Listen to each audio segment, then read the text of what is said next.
वचसा जगदादरेण्यं मायामृगं दैतये स्फीतमन्यधावत् वन्दे महापुरुषते चरणारविन्दम्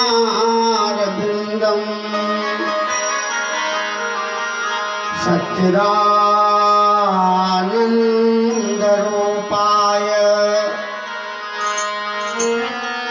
विश्वोत्पत्त्यादि हेतवे तापत्रय विनाशाय श्रीकृष्णाय वयं नमः।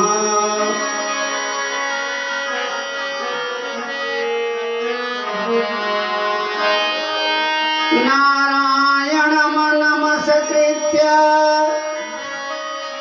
नरं चैव नरोत्तमं देवीं सरस्वतीं व्यासं ततो जयमुदीरये।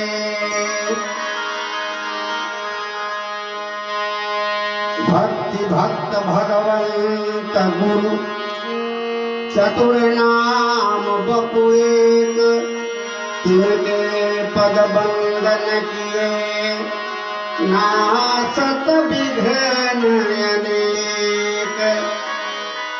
जय जय श्री राधा रमण, जय जय नवल किशोर, जय गोपी चित चोर प्रभु, जय जय माखन चोर। प्रेम से बोलिए वृंदावन बिहारी लाल की जय हो।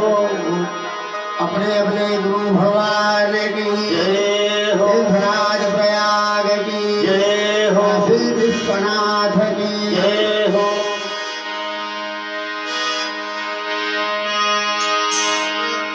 आइए आज कथा के दूसरे दिन, आज श्रीमद् भागवत महापुराण के कथा का दूसरा दिन है।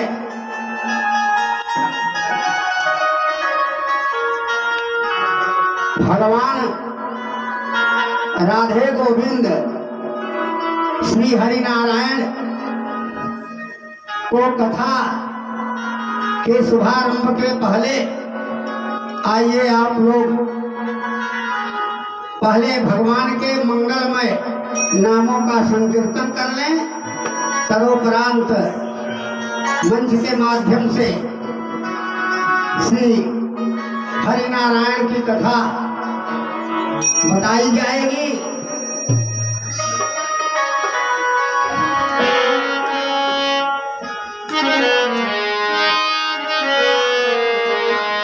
अरे तेरी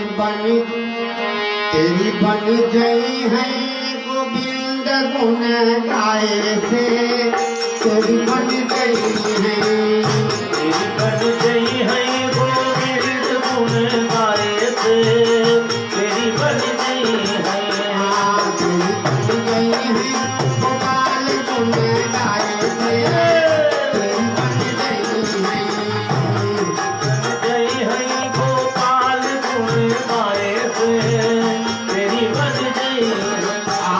ध्रुवती बन गई प्रहलाद हूँ कि बन गई, ध्रुवती बन गई प्रहलाद हूँ कि बन गई, द्रौपदी की बन गई है, द्रौपदी की बन गई है, धीर के बढ़ाए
तुलसी बन गई और सुरासी बन गई, तुलसी बन गई सुरासी बन गई, मीरा की बन गई है, मीरा की बन गई है, गिरधर के मनाए थे तेरी बन गई है गोविंद गुण गाए थे, गोरी बनी गई है गोविंद गुण गाए थे, तेरी बन गई है गोविंद गुण गाए थे, तेरी बन गई है गोविंद गुण गाए थे, गोपाल गुण गाए थे, तेरी बन गई है गोविंद गुण गाए थे, तेरी बन गोपाल गुण गाए थे।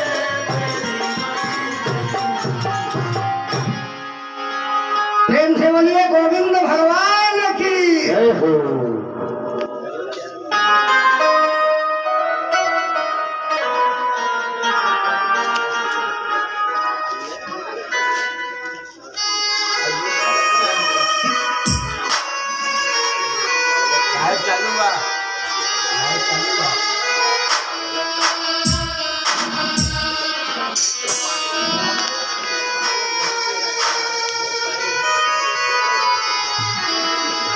अब आज श्रीमद् भागवत महापुराण के कथा के दूसरे दिन आप लोग राजा परीक्षित के जन्म की कथा सुनेंगे। देखिए, शौनक ने कहा कि हे सूत जी, अश्वत्थामा जो था, अश्वत्थामा के ब्रह्मास्त्र से उत्तरा का गर्भ जो है नष्ट हो गया, लेकिन भगवान ने, कन्हैया ने उसे जीवित कर दिया। तो भागवत के प्रथम दिन परीक्षित का जन्म और अंतिम दिन माने 7वें दिन राजा परीक्षित के मोक्ष की कथा होती है। तब श्रीमद् भागवत की पूर्णता मानी जाती है। सूत जी ने कहा कि ऐ शौनक, राजा युधिष्ठिर के समान प्रजाओं का पालन करते थे। जैसे एक पिता अपने पुत्र का, अपने परिवार का पालन करता है, उसी प्रकार राजा युधिष्ठिर अपने प्रजाओं का पालन करते थे। और उनका चित्त जो था वो सदैव भगवान में लगा रहता था। इसलिए उनको कोई भी पदार्थ अच्छा नहीं लगता था। जैसे मान लीजिए, उदाहरण लीजिए, जैसे भूखे हुए व्यक्ति को, अगर किसी को भूख लगी है तो भैया भूखे हुए व्यक्ति को माला, फूल और चंदन दे दिया जाए।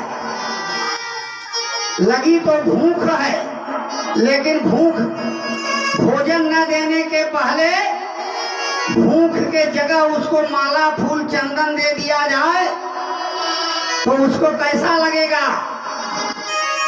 तो माता के गर्भ में जब परीक्षित थे तब ब्रह्मास्त्र के तेज से जल रहे थे। वहां उन्होंने माता के गर्भ में किसको देखा? साक्षात नारायण भगवान को देखा। और भगवान को राजा परीक्षित ने देखा। वो भगवान कैसे थे? एक अंगूठा, जितना बड़ा अंगूठा होता है, अंगूठे के बराबर भगवान गर्भ में से थे। और गर्भ में से वह राजा परीक्षित ने देखा कि भगवान का आकार एक अंगूठे के बराबर है। कुंडल पहने हैं, मुकुट पहने हैं, श्याम वर्ण है, बड़ा ही सुंदर लग रहे हैं। और जब चरण देखा, ध्यान दीजिए, जब राजा परीक्षित ने चरण देखा तो बड़ा ही आश्चर्य मानने लगे। राजा परीक्षित ने कहा कि अरे वाह नारायण, आपके मुकुट, आपके कुंडल से अच्छे तो आपके चरण लग रहे हैं। गर्व से राजा परीक्षित ने कहा, देखिए, अरे है करामात क्या इनके चरणों की रज में, जाकर के गौतम नारी से पूछो, जाकर के गौतम नारी से पूछो, है करामात क्या इनके चरणों की रज में, जाकर के गौतम नारी से पूछो, जाकर के गौतम नारी से पूछो, हरि उनकी आँखों में, हरि उनकी आँखों में है कितनी करुणा, जाकर सुधामा सुधारी से पूछो, जाकर सुदामा भिखारी से पूछो, है करामात क्या इनके चरणों की रज में, जाकर के गौतम नारी से पूछो, जाकर के गौतम नारी से कृपा करते, कृपा कितनी करते हैं शरणागतों पर, कृपा कितनी करते हैं शरणागतों ये बता सकते हो यदि मिलेंगे विभीषण, पतितों को पावन एक ऐसे बनाते, जटायु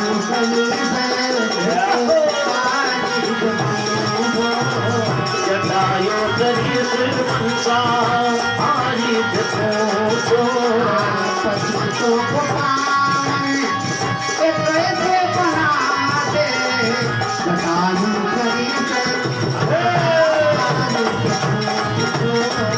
जटायु सरिस मनसा आरित पूछो, सरिस मनसा आरित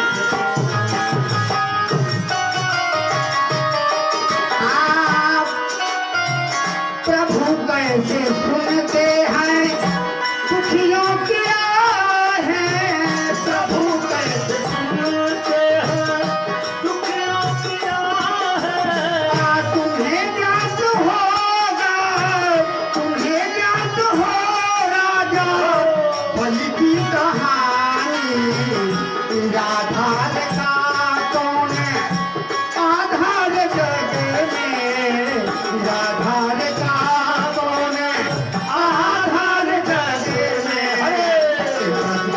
एक प्रश्न तुम्हारे पूछो, ये प्रश्न तुम्हारी पूछो, करामात क्या इनके चरणों की रज में, जाकर के गौतम नारी से पूछो, जाकर के गौतम नारी से पूछो।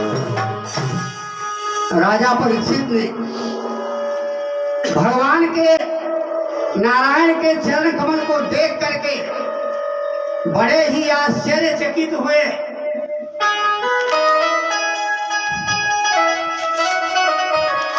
और जब शुभ लग्न आया, बहुत ही शुभ मुहूर्त आया, तो राजा परीक्षित का जन्म हो गया। हम आप जहां आए हैं भैया, यह कर्म भूमि है, कर्म क्षेत्र है। कर्म में हमारा और आपका अधिकार है, किंतु फल में अधिकार नहीं है। ध्यान दीजिए, अरे फल का देने वाला कोई और है, केवल कर्म में अधिकार है। ध्यान दीजिए, अरे कर्म प्रधान विश्व करी राधा,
इसलिए क्यों जी, क्या हो रहा है?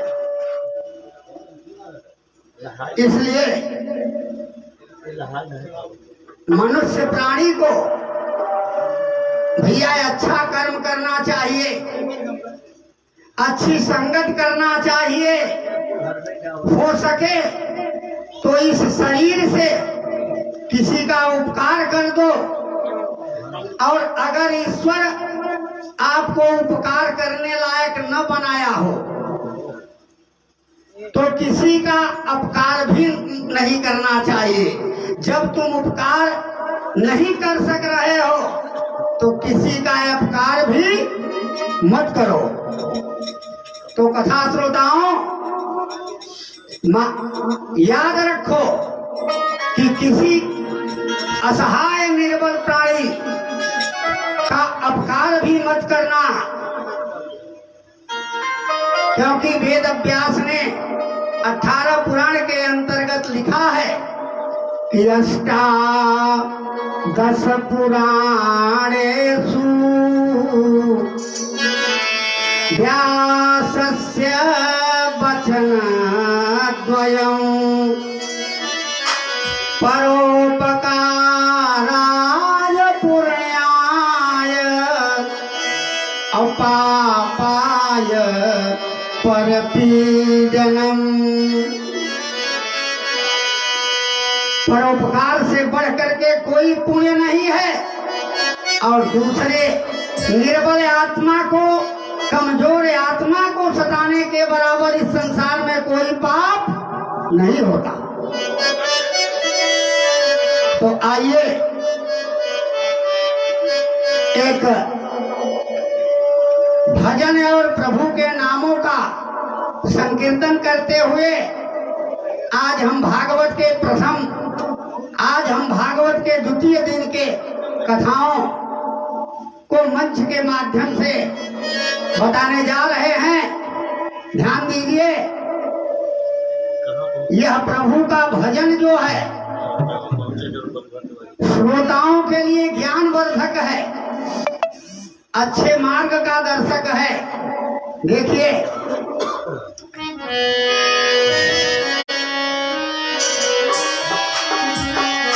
अरे जिस भजन में राम का नाम हो उस भजन को गाना ना चाहिए। इस भजन में राम का नाम न हो उस भजन को गाना ना चाहिए। जिस जगह पे अपना मान न हो उस जगह पे जाना ना चाहिए। जिस जगह पे अपना मान न हो उस जगह पे जाना ना चाहिए। चाहे बेटी कितनी प्यारी हो, चाहे बेटा कितना प्यारा हो, उसे सिर पर चढ़ाना ना चाहिए। चाहे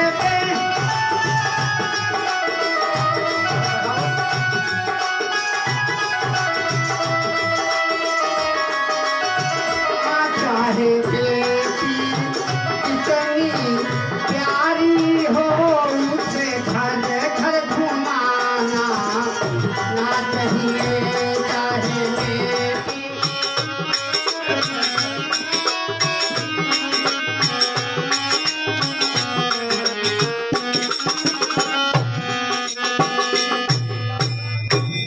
कट गया लाइन में।